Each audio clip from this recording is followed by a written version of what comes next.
ಅವ್ರಿಗೆ ಕಳಿಸಿದ್ವಿ. D C ಅವರು follow ಮಾಡ್ತಾ ಇದ್ದಾರೆ. ಎ ಸಿ ಅವರು ರಿಪೋರ್ಟ್ ಕಳಿಸಿದ್ದಾರೆ. ಅದು ರಿಪೋರ್ಟ್ ಬಂದ ಮೇಲೆ ಏನಂತ ನೋಡಬೇಕು. ಅದಕ್ಕಿಂತ ಮುಂಚೆ ನಾನು ಈಗಾಗಲೇ ಎಲ್ಲ ಡಿ ಎಸ್ ಪಿ ಅವರಿಗೆ ಹೇಳಿದ್ದೀನಿ, ಎ ಸಿ ಅವರಿಗೆ ಹೇಳಿದ್ದೀನಿ, ಮತ್ತು ನಮ್ಮ ನಗರಸಭೆಯವರಿಗೆ ಹೇಳಿದ್ದೀನಿ. ಸರ್ಕಾರದ ಗೌರವ ಏನು ಕೊಡಬೇಕು ಅದಷ್ಟು ಕೊಡಿ ಅಂತ ಹೇಳಿದ್ದೀವಿ. ನಾಳೆ ಅವರು ಫ್ಯಾಮಿಲಿಯವರು ಎಷ್ಟೊತ್ತಿಗೆ ಇದು ಮಾಡ್ತಾರೋ ಅದಕ್ಕೆಲ್ಲ ವ್ಯವಸ್ಥೆ ಮಾಡೋಕ್ಕೆ ಹೇಳಿದ್ದೀವಿ. ಎಲ್ಲ ವ್ಯವಸ್ಥೆ ಮಾಡಿಕೊಡ್ತೀವಿ, ಅದರಲ್ಲಿ ಎರಡು ಮಾತಿಲ್ಲ. ನಾಳೆ ಶಾಲೆಗಳಿಗೆ ಅದೇ ನೋಡ್ತಾ ಇದ್ದೀವಿ, ಅದು ಸಿಟಿ ಶಾಲೆಗೆ ಒಂದು ರಜೆ ಕೊಡಬೇಕು ಅನ್ನೋದು ಒಂದು ಯೋಚನೆ ಮಾಡಿದ್ದೀವಿ. ಈಗಾಗಲೇ ಡಿ ಸಿ ಅವರು ನಾವು ಎ ಸಿ ಅವರು ಮಾತಾಡಿ ಎಲ್ಲ ಅಧಿಕಾರಿಗಳು ಒಂದ್ಸರಿ ಕೂತ್ಕೊಂಡು ಮಾತಾಡಿ ಸಿಟಿಗೆ ಮಾತ್ರ ಸಿಟಿಯ ಶಾಲೆಗಳು ಒಂದು ರಜೆ ಕೊಡಬೇಕು ಅನ್ನೋದು ಒಂದು ಚಿಂತನೆ ಮಾಡಿದ್ದೀವಿ. ಅದು ಆ ಮಕ್ಕಳ ಮೇಲೆ ಭಾರಿ ಪ್ರೀತಿ ಇತ್ತು ನಾಗೇಶ್ವರಿಗೆ, ಅದಕ್ಕಾಗಿ ಅದೊಂದು ಯೋಚನೆ ಮಾಡ್ತಾ ಇದ್ದೀವಿ. ಅದನ್ನು ಡಿ ಸಿ ಅವರ ಪರ್ಮಿಷನ್ ತೊಗೊಂಡು ಅದನ್ನು ಸಹ ಮಾಡಲಿಕ್ಕೆ ಇರ್ತದೆ ಅಷ್ಟೇ. ಎಲ್ಲ ವ್ಯವಸ್ಥೆ ಮಾಡಿಕೊಡ್ತೇವೆ. ಏನು ಅವರ ಕುಟುಂಬದವ್ರು ಏನು ಕೇಳಿದಾರೆ ಅಷ್ಟನ್ನು ವ್ಯವಸ್ಥೆ ಮಾಡಿಕೊಡ್ತೀವಿ. ಈಗ ನಮ್ಮ ಊರಿನ ಸಾಹಿತಿಗಳು, ನಮ್ಮ ಹೆಮ್ಮೆಯ ಸಾಹಿತಿಗಳು, ಅದು ಅವ್ರ ಕುಟುಂಬಕ್ಕೆ ಏನೇನಾಗಬೇಕು ಅಷ್ಟು ನಾವು ಮಾಡ್ತೀವಿ. Thank you. ಡಿಸೋಜ ಅವರು ಅವರ ನಿಧನದ ಸುದ್ದಿ ಕೇಳಿ ಇಡೀ ರಾಜ್ಯ ದಿಗ್ಭ್ರಮೆ ಆಯಿತು.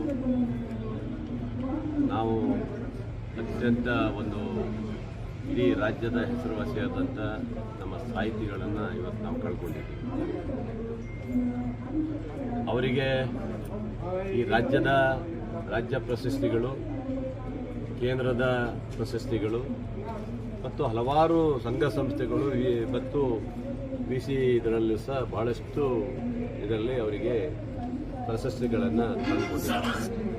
ಅದು ನಮ್ಮ ಸಾಗರಕ್ಕೆ ಕೀರ್ತಿ ತಂದುಕೊಟ್ಟಂಥದ್ದು. ಇವತ್ತು ಅವರ ಸಾಹಿತ್ಯ ಇಡೀ ದೇಶಕ್ಕೆ ಮಾದರಿಯಾಗಿ ರಾಜ್ಯದ ಜನ ಭಾಳ ಇಷ್ಟಪಟ್ಟುವಂಥ ಒಂದು ಒಳ್ಳೆಯ ಸಾಹಿತ್ಯಗಳನ್ನು ಕೊಟ್ಟಂಥವು. ಅವರ ಪುಸ್ತಕಗಳು ಕೆಲವೊಂದು ಸಿನಿಮಾಗಳು ಆಗಿದ್ದವು. ಮತ್ತು ಅದು ಜನರಿಗೆ ಮಾಹಿತಿ ಕೊಡುವಂಥ ಸಿನಿಮಾಗಳೇ ಆಗಿದ್ದಾವೆ ಅದರಲ್ಲಿ. ಮತ್ತು ಅವರು ಸುಮ್ಮನೆ ಕೂತಾರಲ್ಲ, ಜನಪರವಾಗಿ ಕೆಲವೊಂದು ಹೋರಾಟಗಳನ್ನು ಜೊತೆ ಸೇರಿಕೊಂಡಿದ್ದಾರೆ.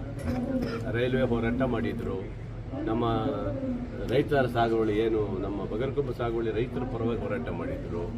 ಹಾಗೆ ಜನರಿಗೆ ಹೋರಾಟದ ಮೂಲಕನೂ ಜನರಿಗೆ ನಾನು ಸಾಹಿತ್ಯ ಒಂದೇ ಅಲ್ಲ, ಜನಪರವಾಗಿ ನಿಮ್ಮ ಜೊತೆಗೆ ಇರ್ತೀನಿ ಅನ್ನುವಂಥ ಸಾಮಾಜಿಕ ಕಳಕಳಿ ಇರುವಂಥ ಒಬ್ಬ ಮಹಾನ್ ವ್ಯಕ್ತಿಯಾಗಿದ್ದರು. ಅದರ ಜೊತೆಗೆ ಅವರ ವ್ಯಕ್ತಿತ್ವ ಭಾಳ ಸಿಂಪಲ್ ಮನುಷ್ಯ. ಅವರೊಬ್ಬ ನೌಕರರಾಗಿ ರಾಜೀನಾಮೆ ಕೊಟ್ಟಾದ ನಂತರ ಈ ಸಾಹಿತ್ಯ ಲೋಕಕ್ಕೆ ಬಂದ ಮೇಲೆ ಅವರ ಜನಪ್ರಿಯತೆ ಭಾಳ ಎತ್ತರಕ್ಕೆ ಹೋಯಿತು. ಅವರು ಮಂಡ್ಯದ ಸಾಹಿತ್ಯ ಸಮ್ಮೇಳನದ ಅಧ್ಯಕ್ಷರು ಸಹ ಆಗಿದ್ದರು. ಅದಾದ ನಂತರ ಭಾಳಷ್ಟು ಕಡೆ ಅವರ ಅನುಭವಗಳನ್ನು ಎಲ್ಲ ಕಡೆ ಹಂಚಿಕೊಂಡ್ರು. ನಿಜವಾಗ್ಲೂ ನಾಗೇಶ್ವರ ಅವರ ಬಗ್ಗೆ ಹೇಳಕ್ಕೆ ಹೋದರೆ ಭಾಳ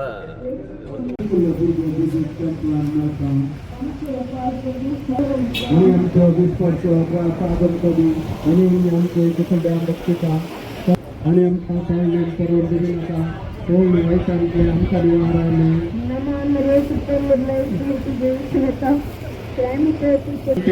देवाच्या माये अमापतिया खातीर विनंतीकार आता नेमक्या मधनांच्या वेळाने नमान मरे सप्टेंबरला स्मित देश संगता सैनिक सुदेश आणि सुदेश भगवंती मरे देवाच्या माये अमापतिया खातीर विनंतीकार आता नेमक्या मधनांच्या वेळाने नमान मरे सप्टेंबरला स्मित देश संगता सैनिक सुदेश आणि सदैव भगवंती मरिये देवाचे माये अमापतिया खातीर विनंतीकार आता नेमक्या मधनांच्या वेळाने नमान मरे